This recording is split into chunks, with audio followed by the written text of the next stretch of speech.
When I became involved with the City University of New York about 10 years ago, I found a great institution, I think probably one of the two most important institutions in our city, along with our school system.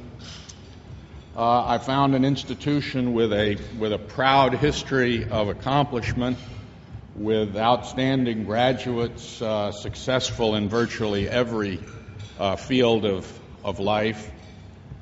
But I found an institution that was headed in the wrong direction in many ways.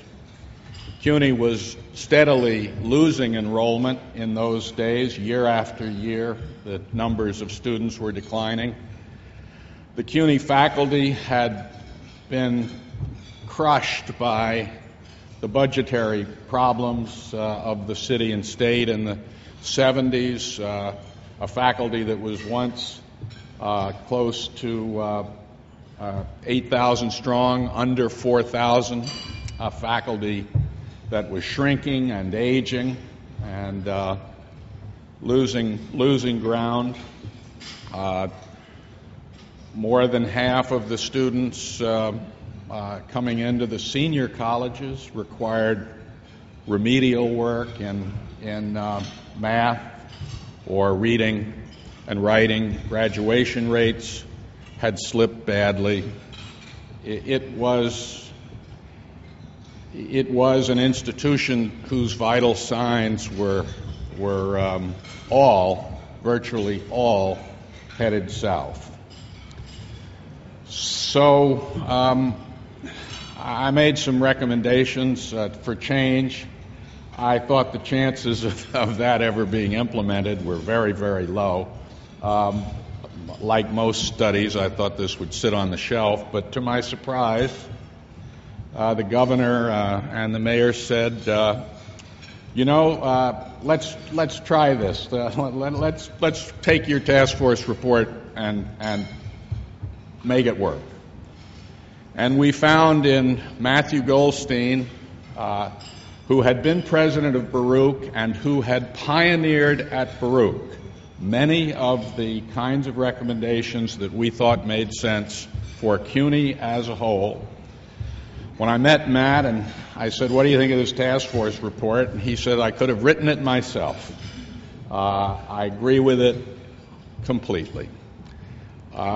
He became chancellor, and what he has done is not a matter of opinion, not a matter of conjecture. It's a matter of fact. Under his leadership, CUNY has made more progress on more fronts than any university in the United States.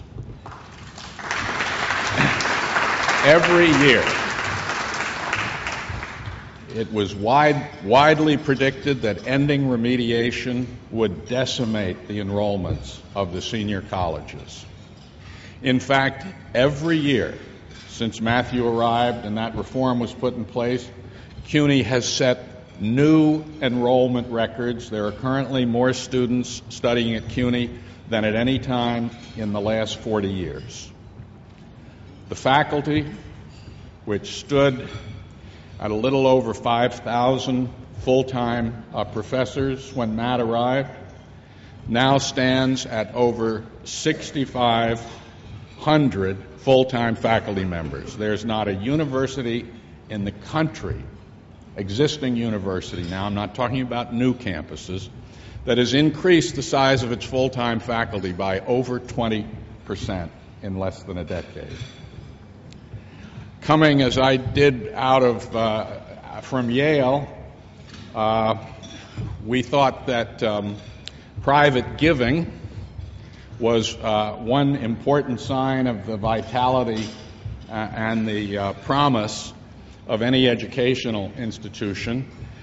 CUNY's private giving 10 years ago was, for a university of its size, anemic. About $40 million a year was being raised across CUNY. Last year, CUNY raised $380 million, an increase of private giving that far outstrips by a huge margin gains that any other university can point to. And each year, as more and more students have come back to CUNY at all levels of the institution, those students' academic promise and readiness has been showing very, very strong gains. Matt established an honors college within the university that the students of which have academic credentials basically quite similar to those at Columbia and Yale. And the faculty members who are coming into the university in such huge numbers include some of the finest young faculty members in the United States. CUNY is just showing progress on every front.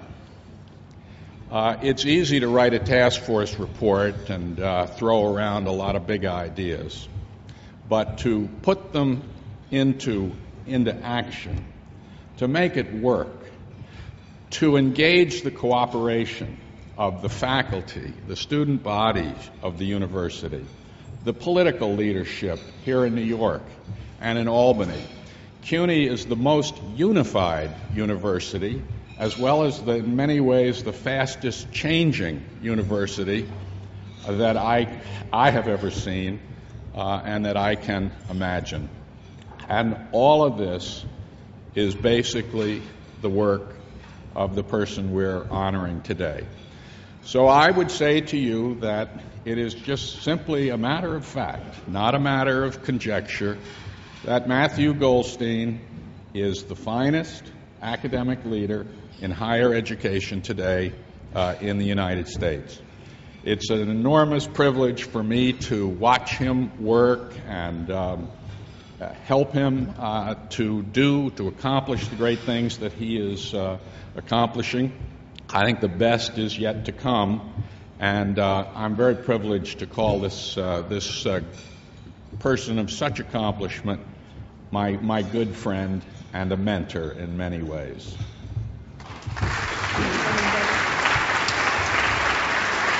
Do I get to present this?